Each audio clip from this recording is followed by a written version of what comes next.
Hello guys, welcome to my channel. This is the 14th tutorial in this course, and in this tutorial and in the next couple of tutorials, in fact, I'm going to talk about background properties and how you can set an image in the background of your HTML documents, or how you can play with colors. So as you can see, I've got a file opened up in my text editor. It's called background1.html, and in this file, in the body section, I've got lyrics from the song "I'm Not Afraid" by Eminem, and I've got two paragraphs basically, and there are a bunch of break tags to have the lines of text on different lines, and then the second paragraph just has a hyphen and the word Eminem, right?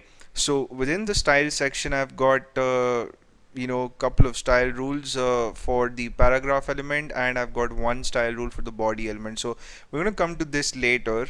Let's first check out the rules that I have for the paragraph element. So I haven't put in any values for any of these properties except font size, which has a value of 18 points. So I've just increased the size of the font for the paragraph, and I haven't set a value for the color. I haven't set a value for background color. So let me just open this document the way it is right now in the browser and show you how the file looks. So this is how it looks: plain and simple white background with black text, two paragraphs.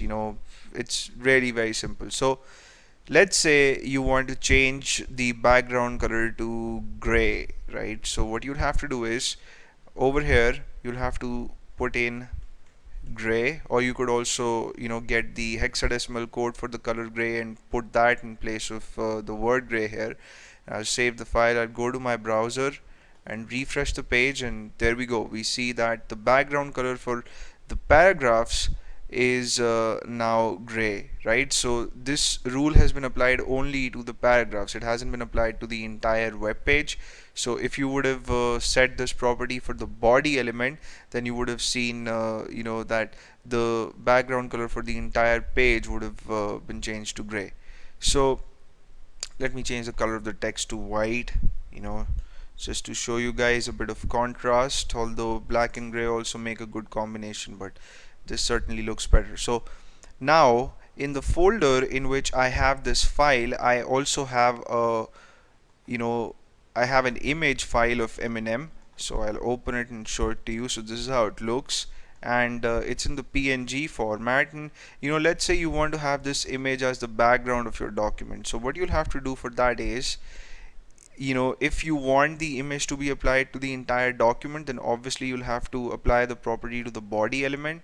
So that's why on line number 13 I have a rule: background hyphen image, there's a colon, and then I have the text URL and a set of empty parentheses. So between these parentheses you have to type in the name of the image that you want to have as your background image. So my file is called Eminem, and remember, I have this file in the same folder as I have this document, so that's why I don't have to type in the full path here. I can just type in the name of the image and get away with it. But if suppose you are working with documents that reside on different directories in a server, then you would probably have to mention the full path here.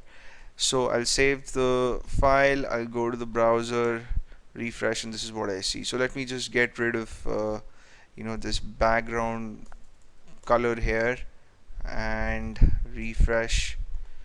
So this is our final file with the background image. The color of the text is white. So we've learned a couple of things. First thing that we learned was how to set the background color for the paragraph element, and then we learned how to get an image in the background of our documents.